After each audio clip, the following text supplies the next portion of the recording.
I'm Carolyn. The courtroom was filled with a hushed tension, the air thick with the weight of truth and deception.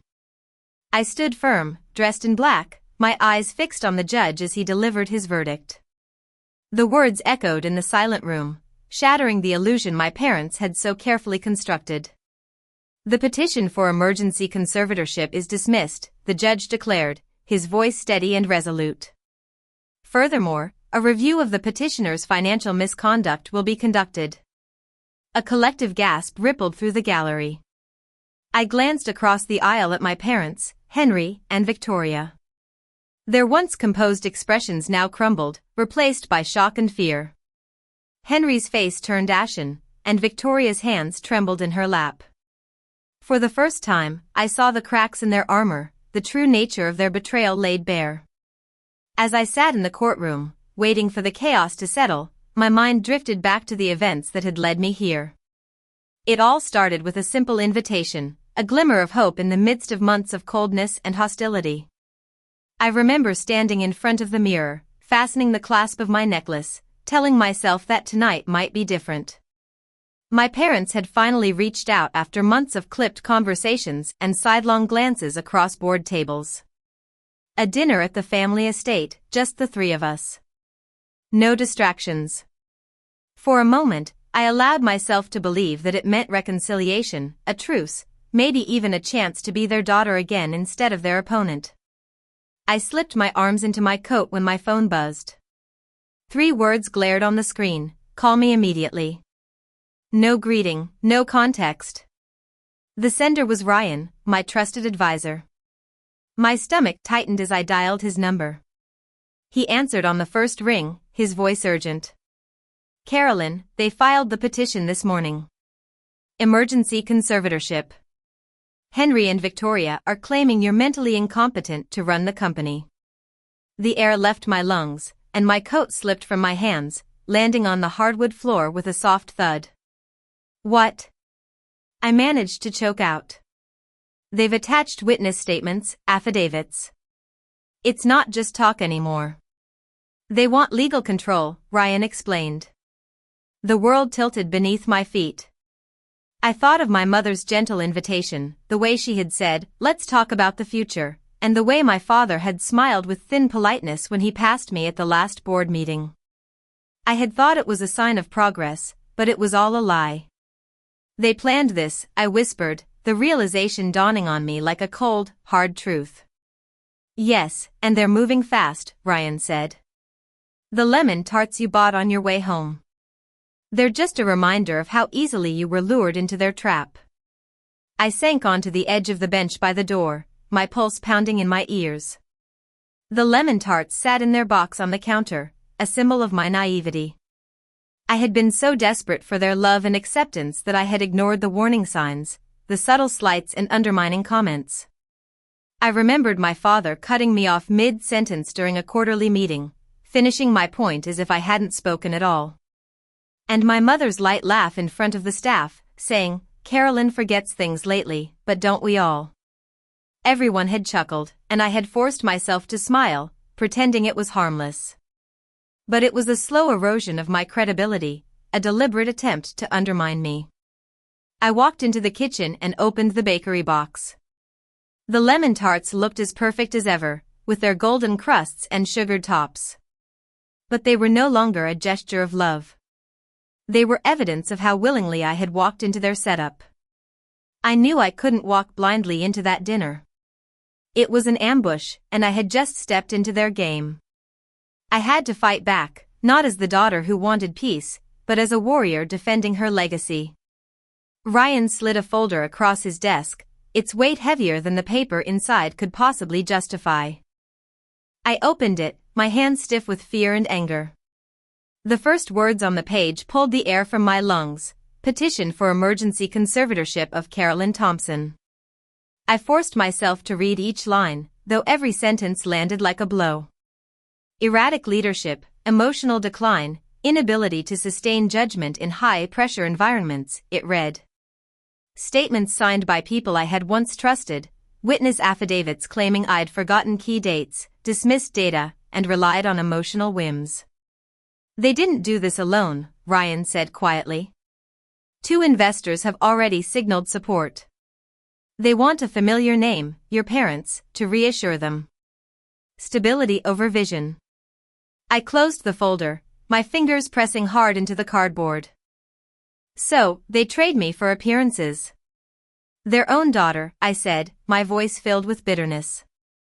They're moving quickly. If the court grants temporary control, they could freeze your access to company accounts by the end of the week. This is not theoretical, Carolyn. It's already in motion, Ryan warned. I thought of all the sacrifices I had made for the company, the late nights, the missed holidays, the battles I had fought through recessions and setbacks. And now, my parents were trying to take it all away from me, not out of concern for me, but out of fear for themselves. I looked at Ryan, his steady gaze meeting mine, and I felt a shift within me. This wasn't about disappointment anymore. It was survival. Then we fight, I said, my voice steadier than I felt. Over the next few days, I delved deep into the company's records, searching for any evidence that could expose my parents' scheme. I remembered the day a young accountant, Ethan, approached me in my office. He was barely out of school, usually quiet and unassuming. But that day, his shoulders were stiff, and his eyes darted nervously to the hallway before he stepped inside. He held a folded piece of paper like it burned to touch. "Miss Thompson," he whispered, his voice so low that I had to lean forward to hear him. "I think you should see this." I reached for the paper, the tremor in his fingers betraying the risk he felt. He didn't wait for me to open it. He just backed toward the door and said, "Please don't say it came from me." I unfolded the sheet, and my breath caught in my throat. It was an email printed from the company server, with the subject line "Pre-transition support." The body was short and direct: "Once we assume interim control, bonuses will be distributed accordingly. Signed, Victoria Thompson." I read it twice, then a third time. The words cut through me like a knife. Interim control. Not if, but when. They were bribing employees for loyalty, not out of concern for the company's future, but for their own gain. Ethan's act of courage gave me the strength I needed. I knew that if even one young accountant had the courage to stand against them, then I had no excuse to falter. I slipped the email into a folder marked evidence and knew that the fight had shifted. I didn't wait for another summons. I drove to the estate the next evening and walked into the study where my parents sat, the firelight casting their faces in a soft, deceptive glow. "Carolyn," Victoria began, her tone gentle enough to pass for kindness. "We never wanted this to feel adversarial. You've done incredible things, but everyone has their time. We just want to make this transition graceful for you." Henry leaned forward, folding his hands as though we were discussing the weather. "Better to leave before questions are asked. We can keep this quiet. Let you step down with dignity. Mercy is what this is, daughter." The word mercy hit me like ice. My throat tightened, but I forced it open. "You filed a petition behind my back. You told the court I'm incompetent. That isn't mercy. It's a mask, and I have the receipts," I said, my voice steady. For the first time, their expressions shifted. Victoria's smile flickered, and Henry's jaw hardened. But neither of them admitted anything. They simply exchanged a glance, the same look they had given each other 1,000 times when they presented a united front to the world. I didn't stay longer. I turned and walked out, my heels echoing against the marble floor, my pulse steady in a way it hadn't been for weeks. Back in my office, I continued to gather evidence. I found payments of $12,000 to a strategic advisory firm no one had heard of and another $8,500 to a so-called consultant abroad with no reports, no deliverables, no trail of actual work. The fraud was undeniable, logged, and time-stamped. By the weekend, my office looked like a bunker, filled with binders and folders labeled medical evaluations, revenue growth, client retention, and staff recommendations. I built a wall of evidence, brick by brick, just as I had built the company. I laid out the clean medical reports first, signed by 2 specialists confirming that I had no cognitive decline, no impairment, and no reason to doubt my ability to lead.